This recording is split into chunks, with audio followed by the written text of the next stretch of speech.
C'est du coup la session Nouveautés en recherche et jeunes chercheurs. Donc je me présente, je suis Christelle Perron, Géraldine Roch, nous allons animer ensemble cette session.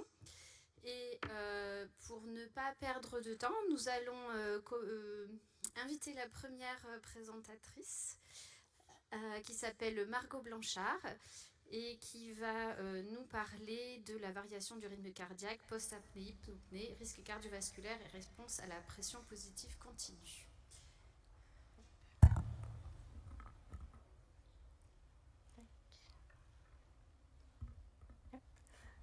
Merci pour cette introduction. Bonjour à toutes et à tous. Merci au comité scientifique du congrès d'avoir sélectionné cette présentation. Alors je vais vous parler de la variation du rythme cardiaque engendrée par les apnées ou les hypopnées, son association avec le risque cardiovasculaire et à la réponse à la pression positive continue. Alors voici mes liens d'intérêt, mais qui ne concernent pas cette présentation. Alors, on sait que le syndrome d'apnée obstructive du sommeil est très hétérogène dans sa présentation, dans ses complications. On sait également que le risque cardiovasculaire chez les patients qui ont un syndrome d'apnée obstructive du sommeil est multifactoriel.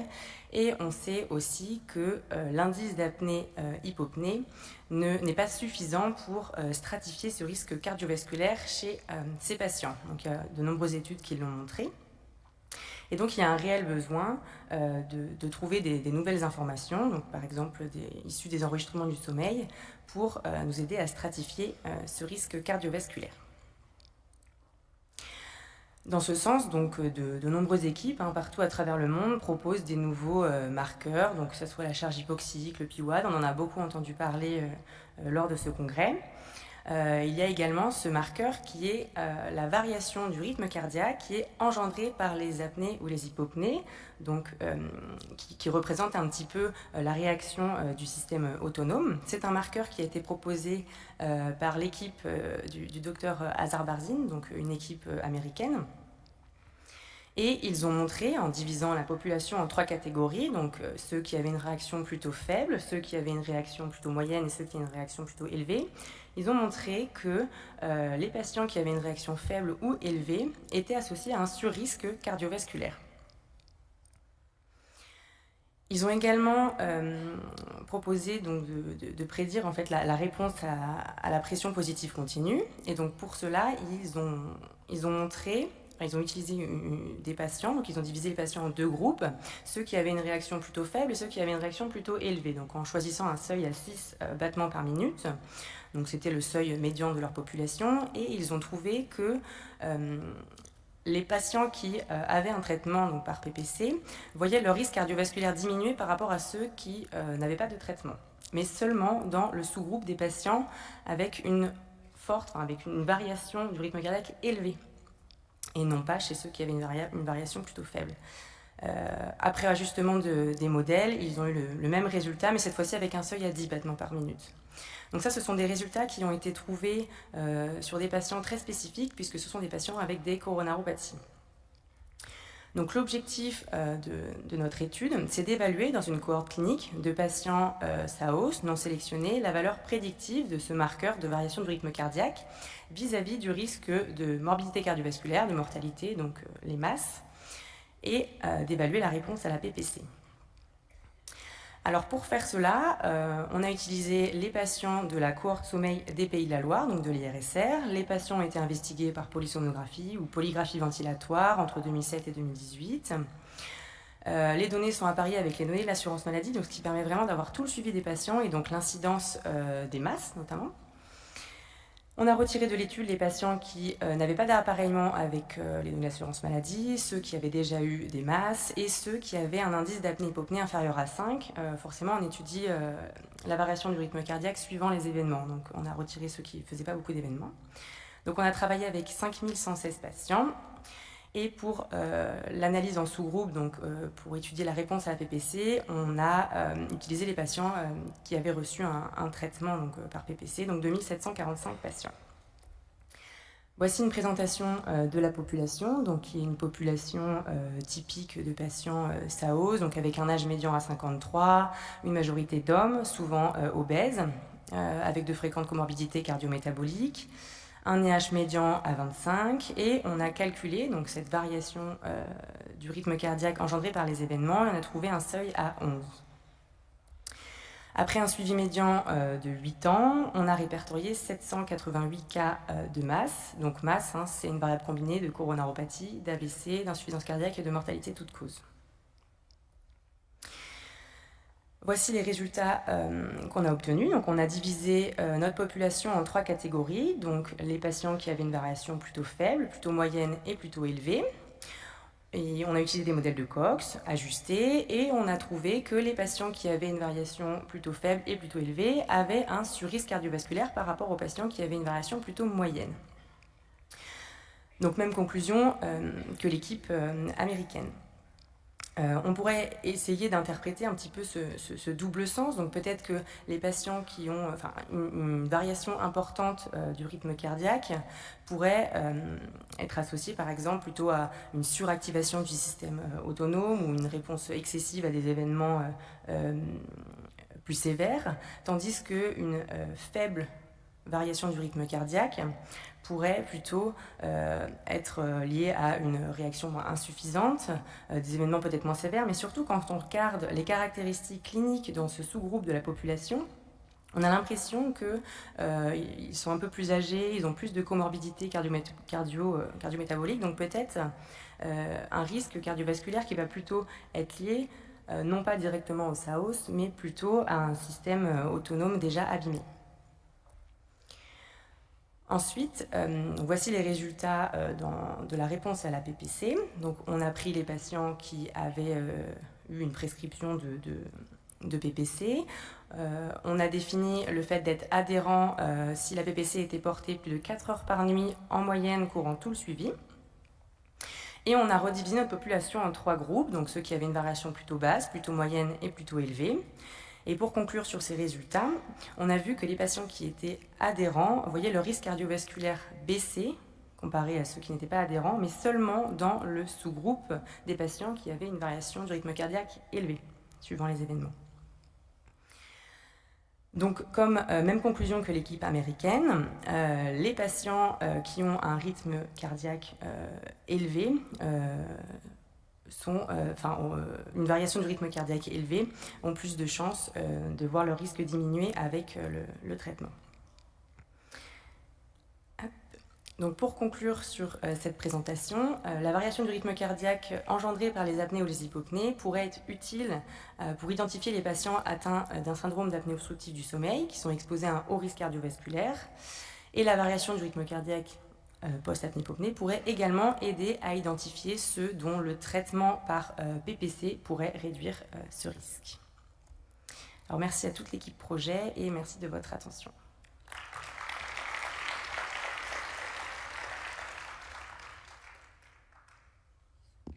Merci beaucoup. Alors, si vous avez des questions, n'hésitez pas à lever la main. Pas encore. Alors, je vois pas tout, mais moi j'en ai une.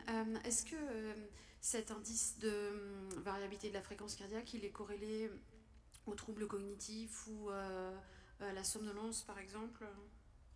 C'est une excellente question, merci, mais on n'a pas regardé ça. C'est vraiment les résultats encore primaires d'une étude, mais effectivement, on n'a pas regardé la corrélation avec la somnolence. Je vois rien. Une petite question rapide de très naïve, en fait. Comment avez-vous défini les cut-offs pour dire que c'est une variation faible mais modérée ou élevée, en fait Alors on a pris en fait en tertie la population l'a divisée en 3, donc c'est vraiment des seuils. C'est pas basé sur des observations physiologiques? Non, voilà, non, on a divisé en 3, c'est ça. Merci.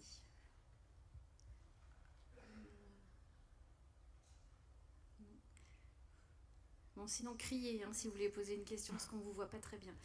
Bon, on passe. Donc merci beaucoup. Merci.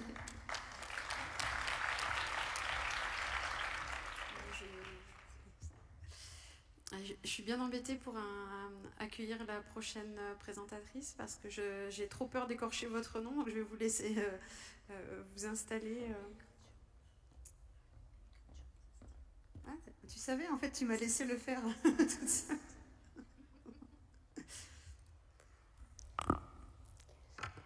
Bonjour à tous, je m'appelle Naïra Mokartian, je suis docteur junior en chirurgie ORL et cervico-faciale à Paris, à l'hôpital Bichat. Et je remercie tout d'abord le conseil scientifique de la SFRMS d'avoir choisi mon travail de Master 2 pour vous présenter aujourd'hui les résultats, intitulé « Étude de corrélation anatomo-fonctionnelle des voies respiratoires supérieures », réalisée au Centre du sommeil de l'hôpital Bichat. Tout d'abord, on a beaucoup parlé pendant ce congrès, la syndrome d'apnée du sommeil est un problème de santé publique, dont les dernières données de la littérature, à peu près 20% de la population française aurait des symptômes de syndrome d'apnée du sommeil. Le traitement aujourd'hui reste majoritairement dominé par la mise en place de la pression positive continue, mais évidemment, il ne faut pas qu'on oublie qu'on a des alternatives thérapeutiques qui sont de plus en plus nombreuses. Et dans notre optique actuelle de proposer un traitement personnalisé pour nos patients, les moyens qu'on se donne de plus en plus dans les recherches actuelles, c'est la définition des traits endotypiques des patients apnéiques. Ils sont au nombre de 4 et à ce jour, ils sont définis à partir d'une nuit de polysomnographie avec des traits endotypiques anatomiques, qui est la collapsibilité pharyngée, et des traits endotypiques non anatomiques qui sont la réponse musculaire, le seuil d'éveil ainsi que la stabilité de la boucle ventilatoire qu'on appelle la loop gain. Sur ces 4 traits endotypiques, nous nous sommes concentrés sur la collapsibilité pharyngée qui on pourrait prétendre de l'évaluer à l'éveil, ce qui rendrait en fait plus simple et possible de réaliser en pratique courante. Ceci était du coup l'objectif de notre étude, c'est de combiner les données de l'échographie des voies respiratoires supérieures, de la pharyngométrie acoustique, ainsi que de la mesure de la pression critique de la fermeture du pharynx à l'éveil, afin de déterminer des patterns liés au sexe, de rechercher des corrélations avec la sévérité de SAS et d'espérer de pouvoir prédire la présence ou l'absence de SAS. Pour ce, nous avons inclus tout patient adressé au centre du sommeil à l'hôpital Bichat pour une suspicion de syndrome d'apnée du sommeil, âgés de 18 à 85 ans. Et après leur consentement écrit, ils ont été interrogés et examinés par un examinateur unique durant l'après-midi qui précédait leur nuit de polysomnographie. Au niveau méthodologique, j'espère que vous voyez assez bien, donc l'échographie des voies aériennes supérieures a été réalisée au décubitus dorsal, toujours par le même examinateur, avec les mesures de la langue en sagittal, la largeur de la langue, ainsi que l'infiltration graisseuse de l'espace rétropharyngé. La pharyngométrie acoustique, une technique en échographie 2D qui nous permet d'avoir des aires de section du pharynx à des endroits très spécifiques de pharynx, ainsi que mesurer, en fait, estimer le volume du pharynx, qui a été réalisé en position assise, puis après 10 minutes de décubitus, ce qui permettait d'évaluer la portion dynamique de modification du volume du pharynx. Ainsi, à la fin, la pression critique de fermeture du pharynx, qui est une technique expérimentale, qui consistait en la mise en place d'un masque nasal par laquelle des pressions négatives de plus en plus croissantes ont été appliquées afin de observer cliniquement une fermeture du pharynx ou, à défaut, de l'estimer sur une courbe de tendance. Au total, entre le 7 février et 31 juillet 2023, nous avons inclus 100 patients âgés de 19 à 76 ans avec une légère prédominance masculine et la cohorte était représentative de la population apnéique sur les caractéristiques cliniques, sur les antécédents, ainsi que sur la symptomatologie des patients. Nous avons eu la chance parce que la cohorte était assez hétérogène aussi sur la sévérité des apnées. La première question qu'on s'est posée, y a-t-il des différences sur les paramètres de la collapsibilité entre les hommes et les femmes ? Et nous avons retrouvé que sur les mesures échographiques de largeur et de l'épaisseur de langue, les hommes avaient effectivement une langue qui était plus volumineuse, ainsi qu'une infiltration graisseuse rétropharyngée plus importante. Inversement, sur les mesures pharyngométriques, nous avons retrouvé que les hommes avec plus d'espace dans leur pharynx, malgré la grandeur des espaces. À la mesure de la collapsibilité pharyngée, nous avons retrouvé que l'estimation de la pécrite, le chiffre de la pécrite, était moins négative chez les hommes que chez les femmes. En analyse en composantes principales, nous avons retrouvé des corrélations, certes faibles, mais significatives, avec les données de la pharyngométrie, comme l'air minimum allongé, la pourcentage de réduction du volume et de l'air minimal, ainsi qu'avec la pécrite.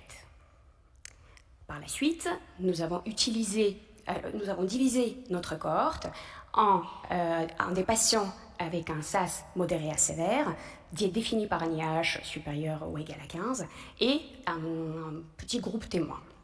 Nous n'avons pas retrouvé des différences sur les paramètres échographiques entre les deux groupes. Par contre, quasiment tous les paramètres pharyngométriques étaient différents dans les deux groupes, avec, comme on voit ici très très bien, les volumes du pharynx qui étaient significativement moins importants chez les patients apnéiques, que ce soit en position allongée ou assise. Enfin, la pécrite, dont la tolérance à l'éveil était très bonne, nous avons vu que chez les patients apnéiques, à l'éveil, les chiffres ne sont pas les mêmes qu'on retrouve dans les articles de la pécrite pendant la nuit, mais qui restent moins négatifs, ça veut dire plus proches à zéro, chez les patients apnéiques que chez les patients non apnéiques. Enfin, nous avons cherché en analyse univariée les associations avec tous les paramètres à tester et la présence de SAS. Et sur la majorité des paramètres qui étaient significatifs en analyse univariée, seulement 2 d'entre eux restent significatifs en analyse multivariée, à savoir le volume pharyngé allongé à la pharyngométrie acoustique et l'âge des patients. Donc finalement, avec toutes les difficultés intrinsèques qu'on a pu rencontrer pendant cette étude, l'interprétation des données, des courbes de pécrite qui étaient parfois une véritable casse-tête, ça reste une étude presque prospective, de grande effectif pour une étude de physiologie, la plus grande qui existe en combinant les 3 tests de phénotypage des patients, avec une acquisition des données à l'aveugle au moment des données de polysomnographie. Au moment des tests, l'examinateur était à l'aveugle des données polysomnographiques. Finalement, ce qu'il faudrait retenir, c'est que l'échographie des voies aériennes supérieures, même si ça semble une technique aisée, finalement, ça n'apporte rien à l'examen clinique simple. Que la pharyngométrie acoustique a sa place dans l'exploration des volumes des voies aériennes supérieures. Et la pécrite, à ce jour technique majoritairement décrite durant le sommeil, reste un moyen d'évaluation de la collapsibilité pharyngée intéressante, mais d'autres études seraient nécessaires probablement pour améliorer la technique et la mettre en pratique faisable. Et si vous devez retenir 3 choses aujourd'hui, c'est que oui, on peut évaluer la collapsibilité des voies respiratoires supérieures à l'éveil, que les paramètres anatomiques et physiologiques sont différents selon le sexe, et ça, il faut prendre en compte dans les études ultérieures, et que finalement, pour que ça ait un intérêt pour nos patients, il est important de pouvoir utiliser ces tests d'endotypage de veille en pratique clinique et savoir utiliser nos données pour les choix thérapeutiques des patients. Je vous remercie pour votre attention.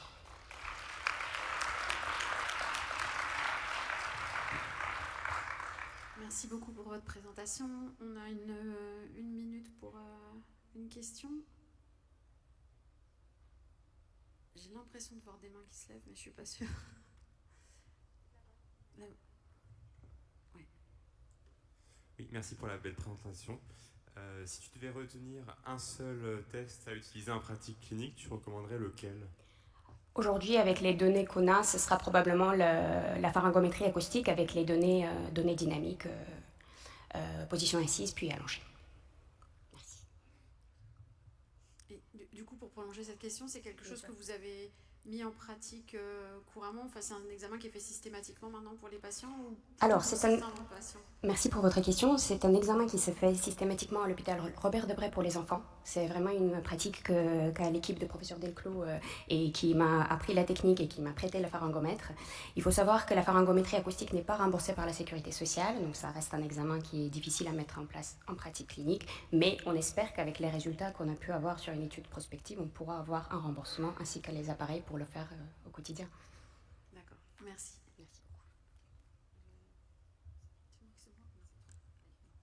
Merci beaucoup pour cette présentation très claire.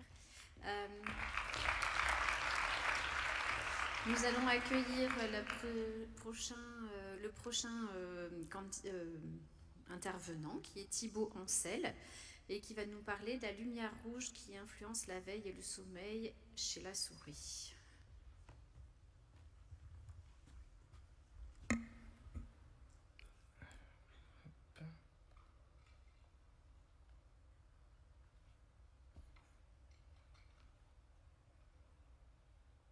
Je peux y aller ? Super. Merci pour l'opportunité de présenter dans le Grand Théâtre. Voilà.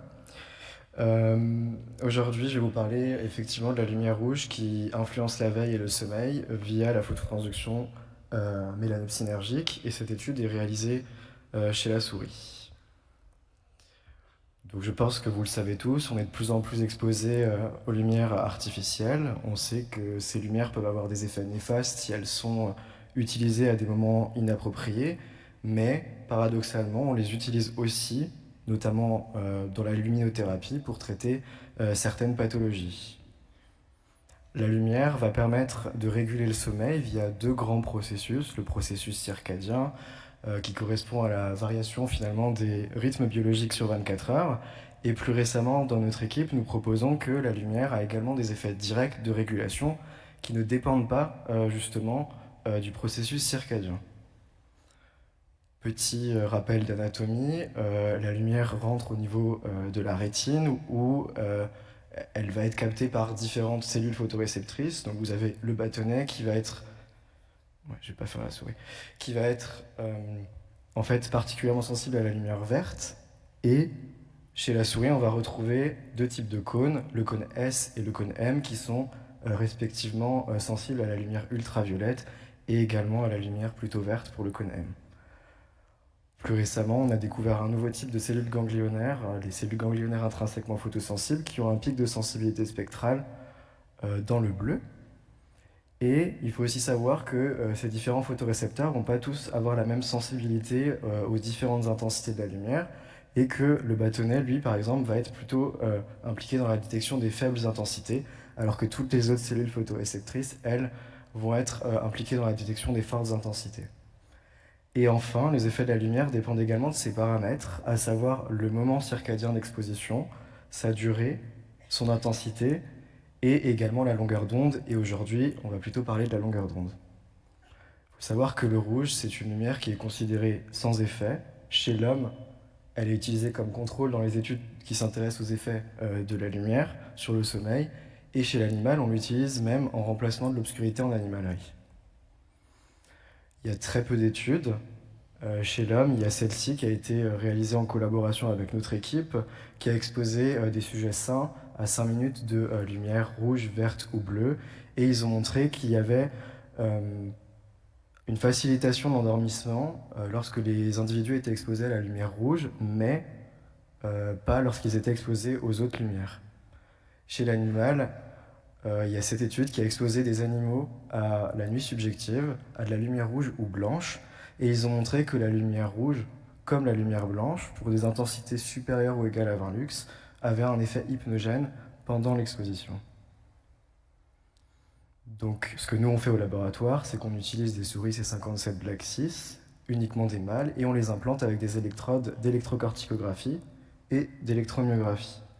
On utilise 3 modèles transgéniques, un qui a une invalidation de la phototransduction dans le bâtonnet, un autre dans les cônes, que ce soit les cônes S ou M, et un KO pour la mélanopsine, et on compare leurs résultats à notre groupe contrôle qui n'a rien.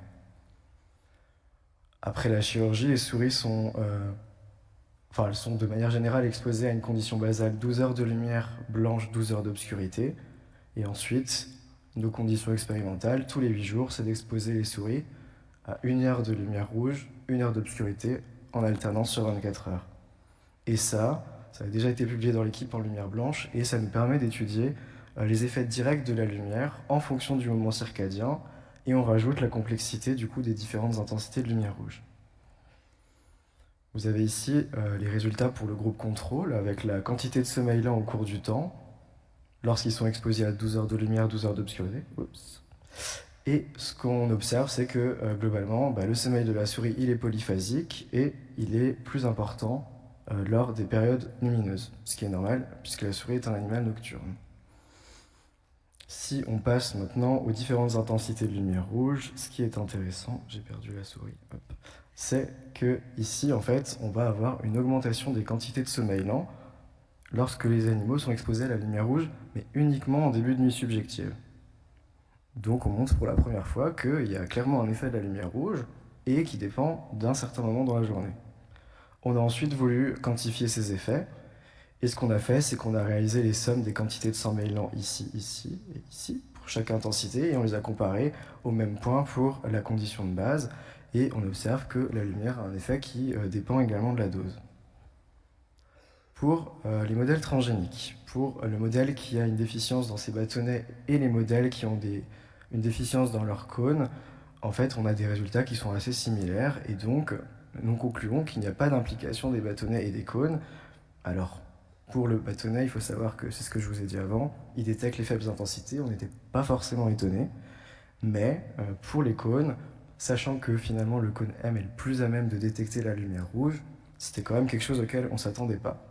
Et là, nouvelle surprise, on se rend compte que le modèle OPN4-, lui, en fait, il ne réagit pas du tout comme le groupe contrôle. Et donc, il y aurait un rôle crucial de la mélanopsine dans les effets de la lumière rouge, alors que le pic de sensibilité spectrale de la mélanopsine, c'est le bleu. Donc, j'espère vous avoir convaincu que la lumière rouge a un effet, au moins chez la souris, que cet effet est dépendant du moment d'exposition, que la mélanopsine joue un rôle important. Il reste toujours à comprendre quelles sont du coup les cellules ganglionnaires intrinsèquement photosensibles qui sont mises en jeu, enfin quels sous-types, en utilisant d'autres modèles transgéniques. Nous avons commencé, mais il reste à mieux caractériser les réseaux rétiniens et cérébraux qui sont impliqués, avec une structure qui est vraiment très importante. Ce sera d'étudier l'effet sur les noyaux suprachiasmatiques, puisque nous avons montré récemment que 50% des effets directs de la lumière, blanche en tout cas, passent par les noyaux suprachiasmatiques. Il faut savoir que des études sont en cours aussi dans l'équipe sur les effets de la lumière rouge chez l'homme, notamment chez le sujet sain et chez le patient hypersiomniaque. Et à terme, les applications pour la lumière rouge pourraient être de nouvelles indications en luminothérapie et aussi une amélioration de l'éclairage. Et donc, je voudrais remercier toute l'équipe sommeil, horloge, lumière et neuropsychiatrie qui travaille à l'Institut des neurosciences cellulaires et intégratives à Strasbourg.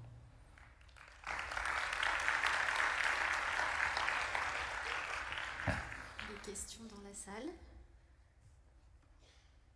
Il n'y en a pas sur Internet.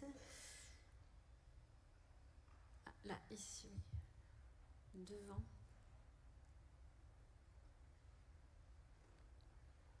Moi, j'ai une petite question en attendant que le micro arrive.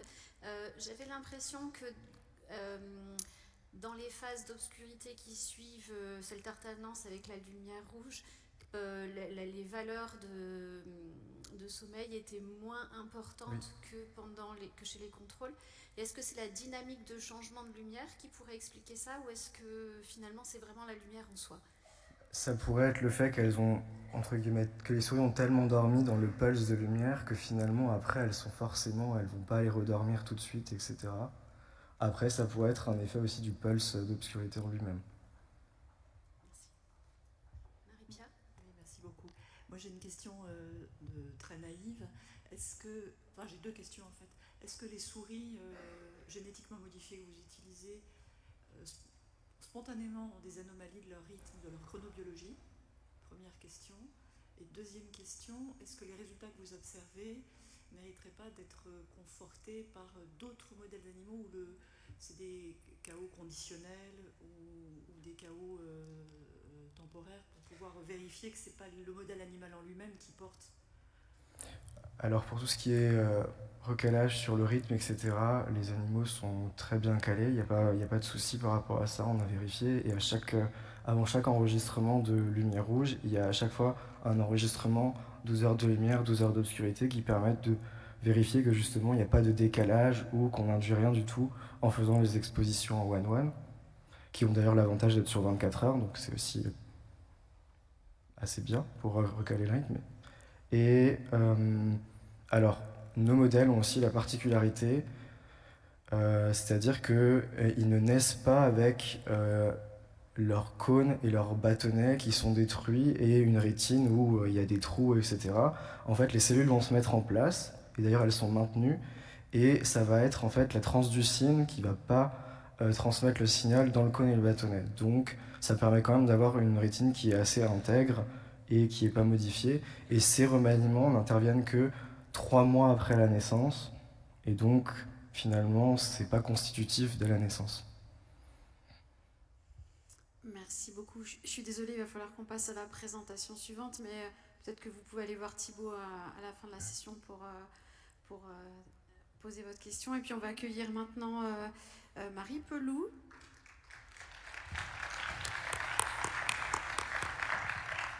Qui propose de réveiller nos neurones.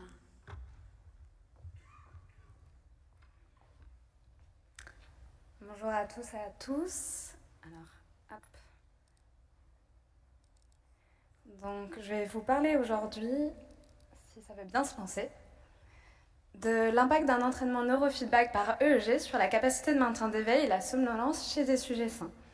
Donc au final, j'oserais dire que la somnolence, au fond, on sait un peu tout ce que c'est. On l'a tous déjà vécu, et peut-être même là que vous, en début d'après-midi, vous êtes un peu somnolent. Dans la plupart des cas, cette somnolence, elle va disparaître avec une bonne hygiène de vie, une bonne qualité de sommeil. Mais certaines personnes vont avoir une quantité, une qualité de sommeil qui va être insuffisante, en raison, par exemple, de maladies comme le syndrome d'apnée ou d'hypopnée obstructive du sommeil, ou encore de leur travail, comme par exemple les infirmières en travail posté.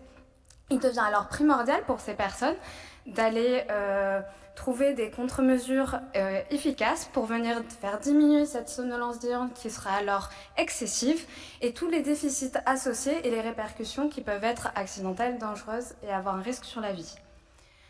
Donc une technique innovatrice, une des contre-mesures innovatrices pourrait être le neurofeedback. Le neurofeedback, c'est une technique de remédiation cognitive qui permet à un sujet de recevoir en temps réel des informations visuelles et auditives d'un paramètre d'intérêt, ici électroencéphalographique, et d'apprendre à réguler cette activité cérébrale au fur et à mesure des séances grâce à la mise en place de stratégies cognitives. Donc le neurofeedback, c'est une technique qui a été appliquée dans de nombreuses pathologies et qui semble efficace pour venir moduler la vigilance, l'attention et l'éveil qui est altérée lorsqu'on est somnolent. Donc si je résume d'une certaine manière, nous avons cherché à améliorer la mobilisation des systèmes physiologiques de l'éveil et des capacités de maintien d'éveil grâce au neurofeedback. Donc tout cela nous a conduit à trouver un paramètre d'intérêt, donc un marqueur de la somnolence. Dans une étude primaire, il a été proposé d'utiliser le marqueur θ-alpha, qui serait un marqueur homéostatique de pression du sommeil comme défini par Kajoshen. Le seul problème, c'est que c'est un marqueur qui va avoir tendance à être sensible aux augmentations générales de l'activité électroencéphalographique. Donc il a été proposé d'ajouter bêta, qui est associé plutôt à de l'éveil et à de la vigilance, comme on a pu le voir dans les nombreuses études utilisées avec neurofeedback pour les TDAH, qui eux vont utiliser un ratio type θ-bêta et qui vont chercher à améliorer la vigilance et l'attention notamment. Donc ça nous permet d'aboutir à ce marqueur, à ce paramètre bêta sur θ-alpha que nous visons en CZ. Donc l'hypothèse principale, c'était est-ce que les capacités de maintien d'éveil objectif et subjectif chez des sujets sains présentant une somnolence diurne excessive comportementale, donc avec une privation totale d'une nuit de sommeil, s'amélioreraient après un programme de 8 séances de neurofeedback ciblant donc notre cible bêta sur θ-alpha. Donc je parle bien de sujets sains parce qu'on est dans une démarche de preuve de concept, ça n'a jamais été fait sur du sommeil, en tout cas pas sur des capacités de maintien d'éveil, ça a été fait sur de l'insomnie, mais pas sur de l'éveil à proprement parler. Et donc du coup, c'est un modèle de dette de sommeil qu'on utilise pour induire de la somnolence, et ça a été démontré pertinent pour évaluer l'efficacité de contre-mesures à la somnolence. Donc, je parle bien de deux objectifs, l'amélioration des capacités de maintien d'éveil objectives et subjectives. Donc, on a deux critères de jugement. La latence moyenne d'endormissement pour les capacités de maintien d'éveil objectives, qui sont évaluées par un test de maintien de l'éveil. Et pour les capacités de maintien d'éveil subjectives, nous avons fait passer la KSS. Donc, au niveau du design de l'étude, il faut savoir que l'étude n'est pas finie, elle est en cours, on en est à peu près à 60%. Il reste 4 mois environ d'inclusion de participants. Actuellement, on a 14 participants avec des données analysables et chaque participant a une période de suivi qui va s'étaler de 6 à 10 semaines environ. Et la période de suivi, elle va être divisée en 4 temps forts. Donc le premier temps fort, ça va être la signature du consentement éclairé, la vérification des critères d'éligibilité. Puis on a la première session où on a la privation de sommeil. Et à la suite de cette privation totale d'une nuit de sommeil, on a la passation d'un TME et de KSS répétés à la fin de chaque sous-test du TME. Donc on a évidemment l'ensemble de nos séances de neurofeedback, elles sont au nombre de 8. Il y en a 2 par semaine et elles ont lieu en début d'après-midi, là où il y a des fluctuations importantes du niveau d'éveil. Donc les participants sont à ce moment-là bien somnolents en règle générale. Et enfin, on a la visite d'évaluation finale, où on a à nouveau une privation totale d'une nuit de sommeil et répétition des mêmes mesures qu'à la visite d'évaluation initiale. Donc ces 2 visites vont permettre de comparer nos données grâce notamment à un test T de student. Donc on obtient pour les capacités de maintien d'éveil objective une amélioration significative du temps de latence moyenne d'endormissement et donc une augmentation des capacités de maintien d'éveil objective. Donc tous les sujets s'améliorent à part que quelques exceptions et globalement il faut quand même noter qu'on a une énorme variabilité interindividuelle à la deuxième visite avec un box plot qui est très large et ça serait peut-être en partie dû aux variabilités et aux différences de capacité d'apprentissage au neurofeedback. Il y a sûrement des personnes qui ont réussi à apprendre, d'autres non. Et donc ça serait intéressant là dans des prochaines analyses que je souhaite réaliser de voir s'il y a une sorte de corrélation entre l'amélioration clinique au TME et les courbes d'apprentissage au neurofeedback. Pour les capacités de maintien d'éveil subjectives, on va avoir une diminution significative du score moyen à la KSS, donc une diminution significative de la somnolence et donc une augmentation des capacités de maintien d'éveil subjectives. En conclusion, nos résultats montrent l'intérêt d'un entraînement neurofeedback qui cible cette activité bêta sur θ-alpha pour améliorer les capacités de maintien d'éveil objectives et subjectives et faire diminuer la somnolence. Donc le neurofeedback s'inscrit comme une contre-mesure intéressante, innovatrice, qui a beaucoup de potentiel. Aujourd'hui, de nouvelles analyses sont nécessaires, comme j'en ai un peu discuté dans la présentation, notamment pour voir et mieux comprendre l'intervariabilité qu'on peut observer. Et ça pourrait à terme permettre de définir des facteurs prédictifs d'amélioration clinique et donc mieux cibler les personnes pour qui on va pouvoir proposer ce type de prise en charge. Parce qu'actuellement, on travaille beaucoup sur du clustering, sur du phénotypage pour comprendre les catégories et la physiologie qui est sous-jacente pour certaines populations. Et peut-être que des populations dont la composante principale va être la vigilance pourront être ciblées grâce au neurofeedback. À l'avenir, ça sera intéressant d'ouvrir l'étude à des populations cibles, parce que je le rappelle, on était bien sur des sujets sains, et les populations cibles, ça peut être celles dont j'ai parlé en introduction, comme les personnes avec SAOS qui ont une PPC, mais qui ont un maintien de somnolence diurne excessive, ou encore les infirmiers en travail posté qui ne peuvent pas changer leur habitude et leur hygiène de sommeil. Ça sera très important à ce moment-là de faire une étude en double aveugle pour mieux définir les effets spécifiques au neurofeedback et obtenir une étude à plus haut niveau de preuve. Et je tiens à remercier toute l'équipe, le congrès scientifique pour me permettre d'avoir l'opportunité de vous parler aujourd'hui. Et merci de votre écoute. Merci beaucoup pour cette présentation très dynamique. Alors, est-ce qu'il y a des questions ? J'ai une question. Oui, j'ai une question. Merci, c'était très intéressant, mais j'ai une question assez naïve sur quelque chose que j'ai pas compris. En fait, le biofeedback, on donne aux participants une information sur le ratio bêta sur θ moins alpha, mais qu'est-ce qu'ils doivent faire ? C'est un exercice, c'est la respiration ? Alors, je crois que je peux pas malheureusement montrer, j'avais mis une diapositive cachée et je crois que je peux pas la récupérer pour vous montrer un petit peu si j'avais une question. En fait, ils ont des nuances de gris. Donc je parle d'informations visuelles et auditives métaphoriques, puisque c'est pas vraiment de l'EG qu'on leur montre. Donc ça va être des nuances de gris. Normalement, ça influence assez peu sur leur niveau d'éveil, parce qu'on observe bien de la somnolence durant l'entièreté de la séance. Et donc, ça va très vite passer d'un niveau à un autre. Quand c'est plutôt clair, ça va être qu'ils sont plutôt éveillés, donc du coup que le marqueur a été augmenté. Et à l'inverse, si ça devient plutôt gris, que le marqueur a été diminué. À chaque fois, on définit des valeurs seuil pour les sujets avec des calibrages, et donc ça permet de déterminer des variations de seuil et des maintiens de l'activité pendant un certain temps. Et s'ils arrivent à maintenir leur activité, le marqueur pendant un certain temps, l'augmentation du marqueur, ils ont une petite récompense, on va dire, auditive, avec un petit bruit de pièces de jeux vidéo qui fait un petit bruit agréable. Mais donc, en fait, ils doivent être... la consigne, c'est essayer d'être éveillé. Oui, ça et de développer des stratégies, du coup, pour se maintenir éveillé. Donc, en fait, à terme, ils ont développé des stratégies cognitives qu'après, ils remettent en place durant la deuxième visite au TME. Et c'est des stratégies cognitives qui vont aller de « je suis concentré, je suis réveillé ». Il y en a qui font des autocouragements « je reste réveillé, je suis bien là avec vous ». Et donc, il y a des stratégies comme ça qui ressortent, ou penser à des choses stimulantes, etc. Ok, merci beaucoup. Une question? Ouais. Oui, bonjour, merci. Je suis tout en haut. D'accord. Je me posais la question parce que vous parlez de différences interindividuelles. Donc, est-ce que vous avez pu ou est-ce que vous allez regarder la facilité avec laquelle ces personnes peuvent avoir du vagabondage mental, ce qui pourrait expliquer éventuellement leur difficulté à résister avec le manque de sommeil au TME et éventuellement la difficulté à pouvoir utiliser le neurofeedback? Je crois que le vagabondage mental, on l'a pas fait. Je sais que ça se fait pour tout ce qui est imagerie motrice.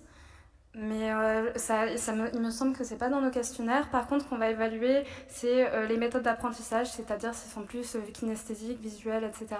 Et donc aussi pour voir s'il y a un lien entre certaines modalités d'apprentissage et la mise en place et la réussite de l'apprentissage au neurofeedback.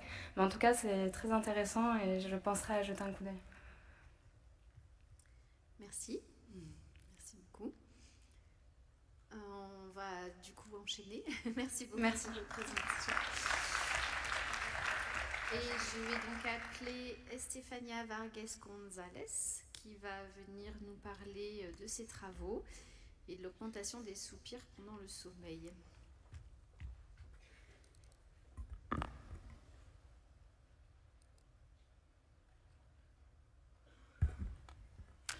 Bonjour à toutes et à tous, merci d'être là aujourd'hui. Je m'appelle Estefania Vargas González, je suis en thèse dans les services de pathologie du sommeil de la Pitié-Salpêtrière à Paris. Et j'ai deux superviseuses de thèse, la professeure Isabelle Arnulf et Marie Vidaillé. Mais avant de commencer, j'aimerais qu'on fasse tous ensemble un petit jeu. Dans la slide suivante, on va voir un signal et il va y avoir un petit point rouge qui va monter et descendre. Je vous propose, lorsque le petit point rouge va monter, on va inspirer. Et lorsqu'il va descendre, on va expirer. Est-ce que vous êtes prêts? On y va.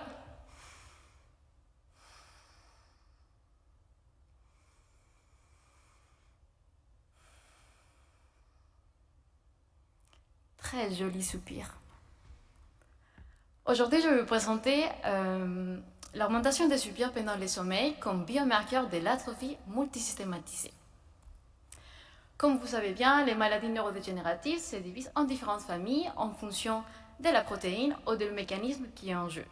On a la famille des bêta-amyloïdes auto, dont les plus grands représentants c'est la maladie d'Alzheimer, les maladies de la polyglutamine, comme la maladie de Huntington, les prions avec l'insomnie familiale fatale, et les alpha-synucléines.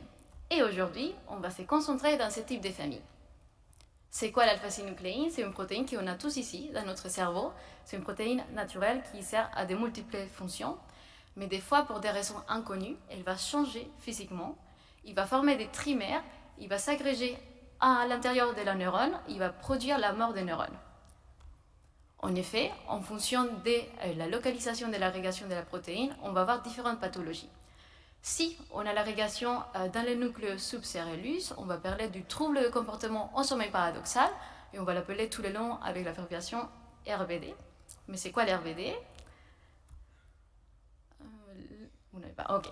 Du coup, les RBD, c'est une pathologie du sommeil où les patients ont des rêves mis en acte, surtout des actes violents, comme vous pouvez le voir dans la vidéo. Cela est dû à une perte de la tonie musculaire, car il y a la perte de neurones dans les nucléus subcellulus, et c'est ces noyaux qui ont le rôle de garder la tonie musculaire pendant le sommeil paradoxal. Au contraire, si on a cette agrégation dans la substantia nigra, on parle de la maladie de Parkinson. Juste un petit rappel, il y a plus de 200 000 cas de patients avec la maladie de Parkinson en France. Il engendre des symptômes moteurs et non moteurs, dont les RBD. Et c'est important à retenir pour la suite que les patients descendent lentement. Si on a cette agrégation plutôt dans la base d'une tronc cérébral, dans les bulbes rachidiens, on va parler de l'atrophie multisystématisée. En effet, c'est une maladie rare, orpheline. On a plus de 1 cas sur 150 000 personnes. Cela engendre des symptômes moteurs, surtout d'une sévère dysautonomie, et des syndromes non moteurs, dont les RBD. Et ici, à différence de la maladie de Parkinson, les patients décèdent très rapidement. C'est la raison pour laquelle on a besoin des biomarqueurs le plus tôt possible. On sait également que les soupirs peuvent être un red flag pour ces pathologies. Et ici, dans ces papiers publiés en Brain 2019 par Mickey, on voit vraiment qu'il y a une différence des soupirs entre les MSA, les LBD, c'est la démence à corps de Lewy, et les PSP. Toutefois, on connaît peu sur les soupirs pendant le sommeil. Et c'est la raison pour laquelle on a voulu étudier les soupirs. Du coup, est-ce que les soupirs, dans un état préclinique de la pathologie comme les RVD, pourront être des biomarqueurs pour les MSA? On va voir ça ensemble. Donc, pour cela, on a étudié 556 participants qu'on a divisés en 4 groupes. Les MSA, où on a 73 patients, les patients parkinsoniens, 1257, les RVD, 111 et contrôle, 115. Pour cela, on a enregistré la première nuit du sommeil et on a fait un comptage manuel des soupirs en N3. Pourquoi en N3? Ici, vous pouvez voir dans les graphiques, on a une respiration qui est stable, cela implique une amplitude et une fréquence qui est régulière. Toutefois, de temps en temps, on a une respiration régulière, un soupir qui s'engendre et on retourne en respiration régulière. Donc, je fais un comptage manuel de ces soupirs en N3 et en sommeil paradoxal. Donc, ici, le premier résultat, c'est de voir les pourcentages des patients avec les soupirs. Donc, on a une différence entre les MSA et les RVD, et les Parkinsoniens, et les Parkinsoniens versus les RVD et les contrôles. Donc, très bien, on a une différence des pourcentages des patients qui soupirent, mais ce qui nous intéresse, c'est l'index. L'index, c'est le nombre de soupirs produits en fonction du temps passé dans l'état du sommeil. Et ici, on a clairement une différence entre les MSA et tous les autres groupes. Et après, on a calculé les thresholds, les seuils qu'il faut, et on est dans un seuil de 2,75 soupirs par heure. J'effectue la même procédure, maintenant en sommeil paradoxal, et on ne voit pas de différence par rapport au pourcentage des patients avec des soupirs en sommeil paradoxal. Toutefois, lorsqu'on calcule l'index, on a une différence entre les MSA et les RBD et contrôle, mais pas les MSA et les Parkinsoniens. On a calculé les seuils et on est à 0,8 soupirs par heure. Donc, ensuite, on voulait savoir si c'était possible de l'utiliser comme un biomarqueur pour la pathologie. Donc, on a calculé la sensibilité et la spécificité. Et en effet, l'index des soupirs en N3 pourrait servir de biomarqueur pour dépister la MSA chez les adultes subissant une polysomnographie à des fins autres, par exemple l'apnée du sommeil. Et ensuite, une fois qu'on a ces populations, on pourrait utiliser les soupirs en REM qui ont une très haute spécificité à 83%. Du coup, on pourrait l'utiliser comme un biomarqueur pour confirmer l'atrophie multisystématisée. Donc, en perspective, la première, c'est de développer un algorithme pour la détection automatisée des soupirs. Cet algorithme est déjà développé et je remercie Nicolas Wattier, qui est un ingénieur dans l'unité du professeur Thomas Simulowski. L'algorithme, il était fait. Maintenant, c'est mon tour de faire les statistiques et pouvoir comparer les soupirs dans tous les états du sommeil. Et la deuxième perspective, c'est d'intégrer des paramètres physiologiques supplémentaires pour obtenir les biomarqueurs les plus sensibles et spécifiques possibles, par exemple les mouvements oculaires. Je tiens à vous remercier à tout le monde ici présent, à l'organisation et à la Dream Team. Merci.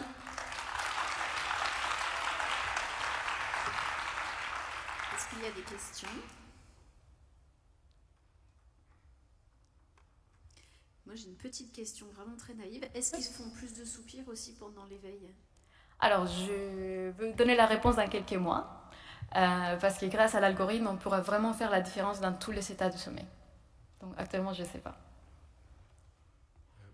J'ai une question par rapport à votre population dans laquelle vous avez compté les soupirs. C'était principalement des patients avec une suspicion de démence ou avec des troubles du sommeil ou un sommeil paradoxal? Du coup, c'est vraiment des patients où le diagnostic il a été posé. Donc pour chaque pathologie. Merci. Je suis là. Si il y a encore le temps pour une question. J'étais frappée dans le tracé que vous montrez en exemple.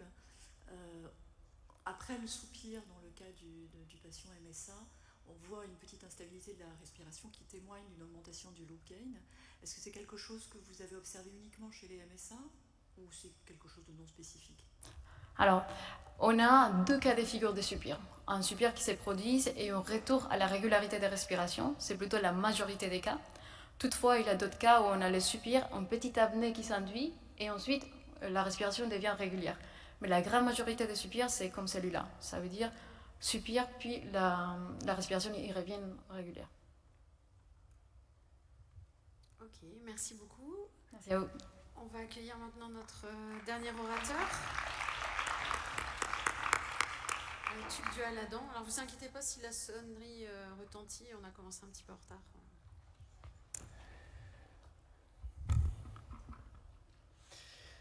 Alors, merci pour cette introduction. Merci à la CRMS et au comité scientifique pour cette opportunité. Donc, aujourd'hui, je vais vous parler de régulation homostatique et hypertonie idiopathique.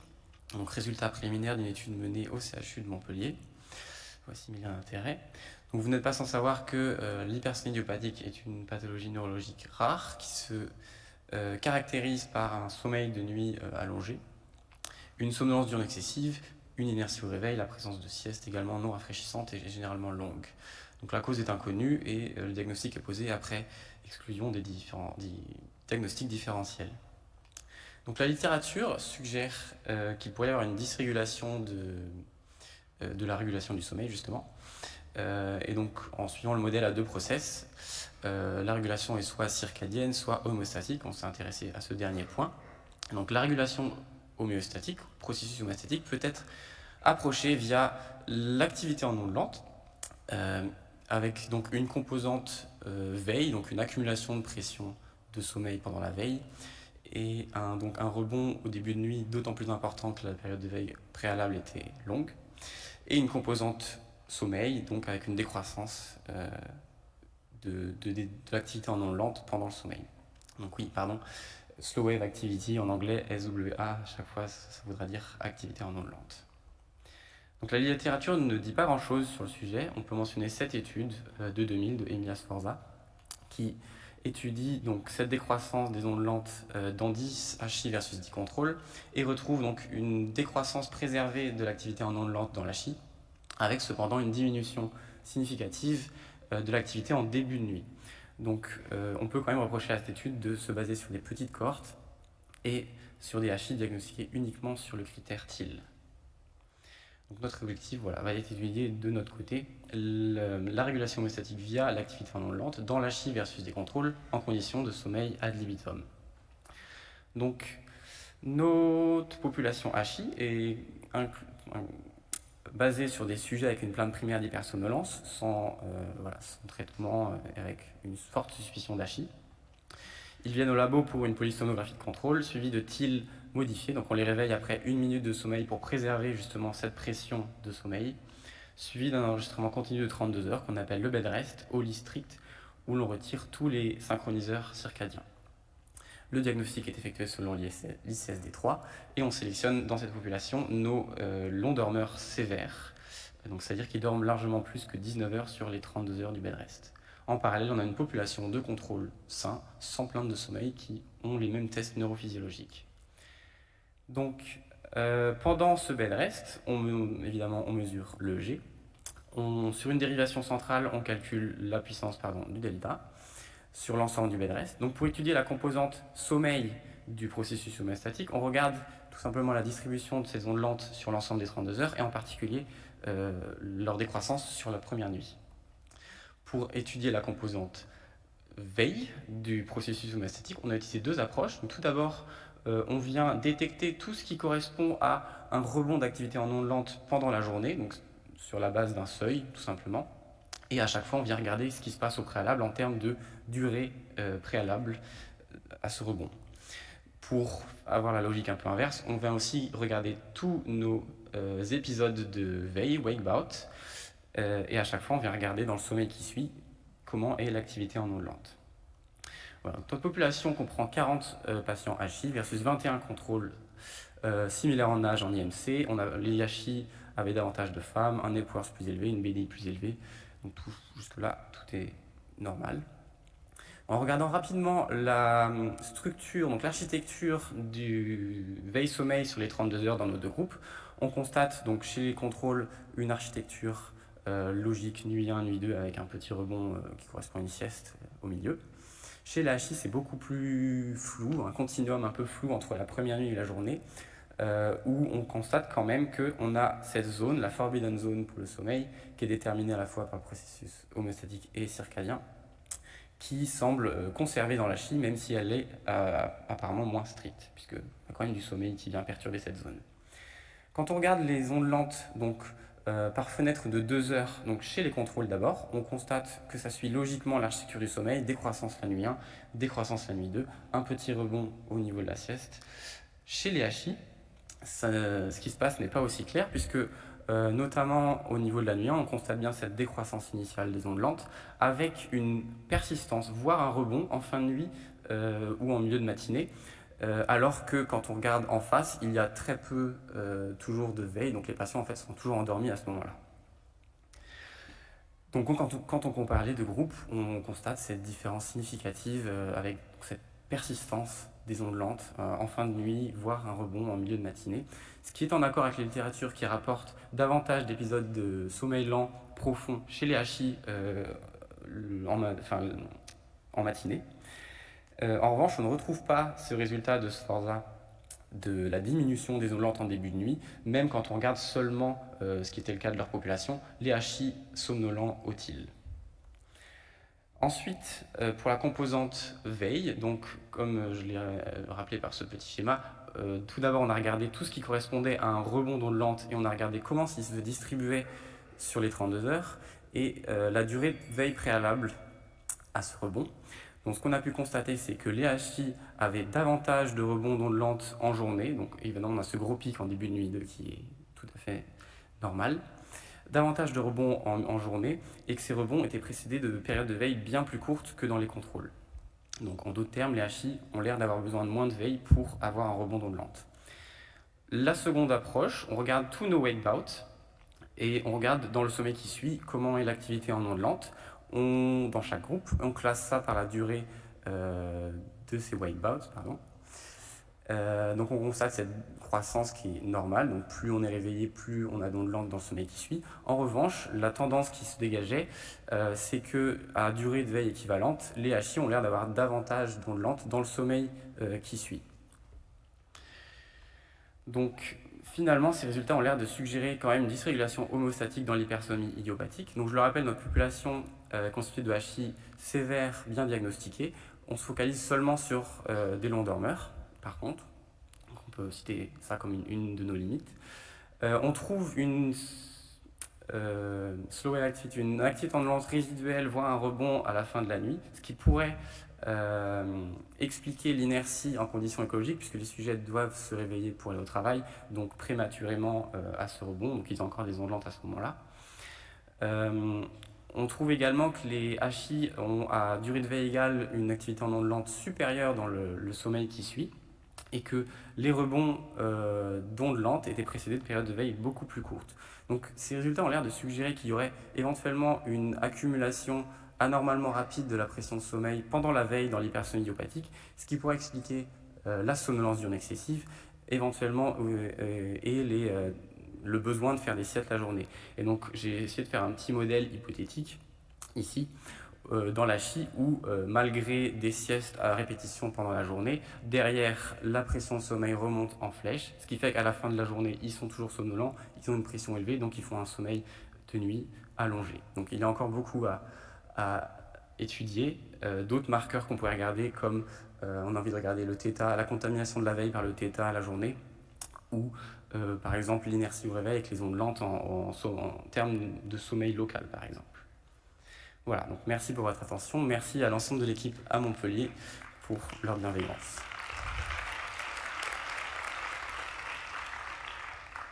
Merci beaucoup pour votre présentation. Alors, est-ce qu'il y a des questions ?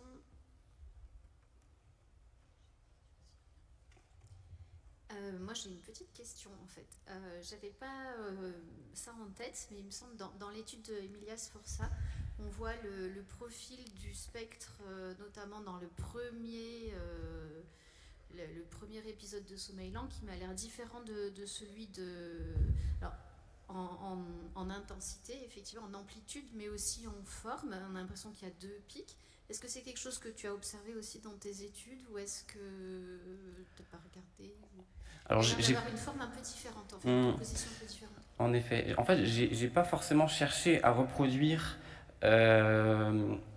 cette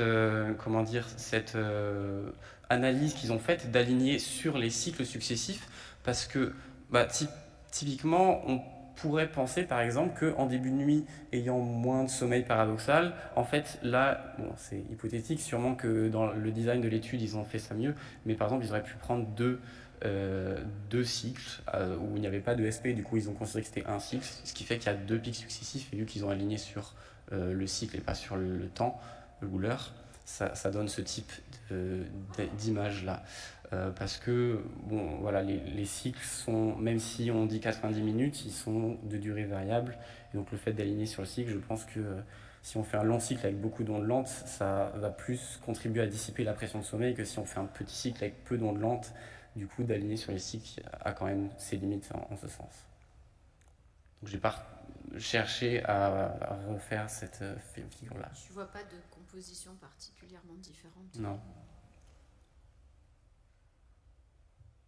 Est-ce qu'il y a une autre question?